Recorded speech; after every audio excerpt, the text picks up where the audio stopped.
Subscribe करें हमारे YouTube channel साधना gold को और पाएं वीडियोस सबसे पहले। बेल आइकन दबाना ना भूलें। पति कैसा भी हो कभी भी उसका त्याग नहीं करना चाहिए। दुशीलो दुर्भगो वृद्धो जडो रोग धनो पिबा पति स्त्री भीर्नहातव्यो लोकेप्सु भीर्पातिकी।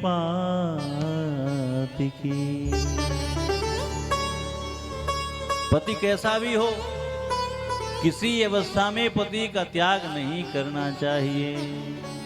चाहे पति वृद्ध हो, चाहे रोगी हो, चाहे जड़ हो, चाहे धनहीन हो, चाहे अंधा हो, चाहे बधिर हो, चाहे क्रोधी हो, चाहे दीनहीन हो, कैसा भी पति हो, हे देवियों, पति का कभी किसी अवस्था में त्याग नहीं करना चाहिए। पति तो साक्षात परमात्मा का स्वरूप होता है।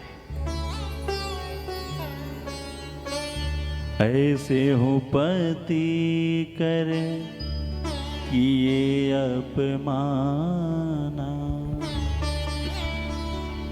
नारी पावे जमपुर दुख नाना। ऐसे हूँ पति कर किए अपमाना।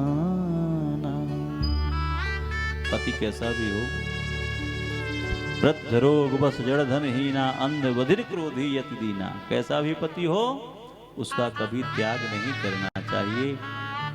पति को परमात्मा मानना चाहिए।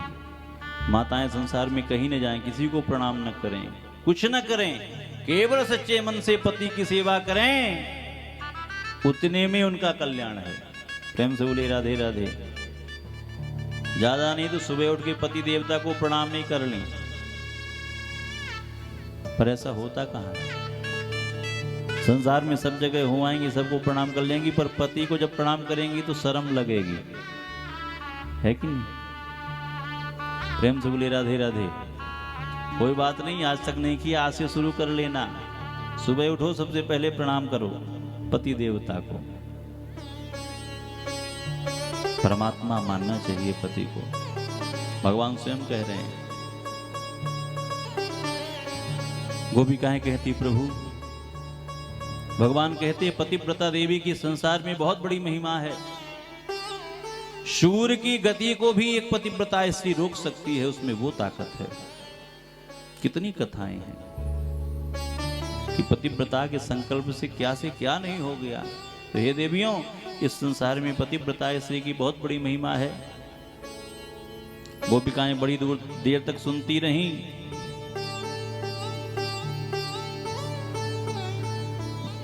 पश्चात गोपियों ने कहा, प्रभु आप बड़ी देर से कथा सुना रहे हो,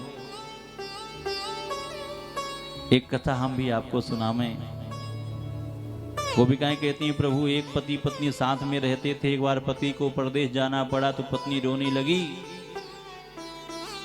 क्योंकि वो नित्य अपने पति का परमात्मा मानकर पूजन किया करती थी। सुबह उठती, चरण धोती, चरण बंदन करती, चंदन लगाती, माला पहनाती, आरती करती, भगवान मान करके ही पूजन किया करती थी। जब उसके पति को परदेश जाना पड़ा तो रोने लगी कि आज से मेरा नियम बिगड़ जाएगा, मैं किसका पूजन करूंगी। तो आज उसके पति ने एक मिट्टी की मूर्ति बना करके उसे दी कि जब तक मैं वापस ना आऊं तब तक इसे ही अपना पति मान करके पूजन करना। और इतना कहकर पति परदेश चला गया। हे भगवान, निरंतर वो पतिव्रता स्त्री उस मिट्टी के पुतले को अपना पति मान करके पूजन करती रही। पर एक दिन उसका सच्चा पति परदेश से वापस आ गया, द्वार पर खड़ा था और वो पतिव्रता स्त्री मिट्टी की मूर्ति की पूजन करके आरती करने वाली थी। तो हे माधव, आप ही बताओ कि उस समय उस देवी को क्या करना चाहिए। मिट्टी रूपी पति का पूजन करके आरती करने वाली थी तो उसकी आरती करे कि जो उसका सच्चा पति आ गया है परदेश से, उसके लिए द्वार खोलने जावे। भगवान मुस्कुराए, और मुस्कुराती भगवान ने कहा कि जब उसका सच्चा पति आ ही गया है तो पुतले की आरती करने की क्या जरूरत है। उसे तो तुरंत जाकर के अपने पति के लिए द्वार खोलना चाहिए, पाद्य अर्घाचमन लेकर जाना चाहिए, सुंदर स्वागत करना चाहिए। भगवान की बात सुनकर के गोपिकाएं हंस पड़ी और गोपिकाओं ने कहा कि भगवान आपने हमारे प्रश्न का बहुत सुंदर जवाब दे दिया है। मिट्टी जैसे इस संसार में आप जीव मात्र के परम पति हैं, तो हम अपने मिट्टी रूपी पतियों को अपने घर में छोड़ करके आ गई हैं और आप एकमात्र जो आत्मा के परम पति हैं, हम आपके पास चली आई हैं।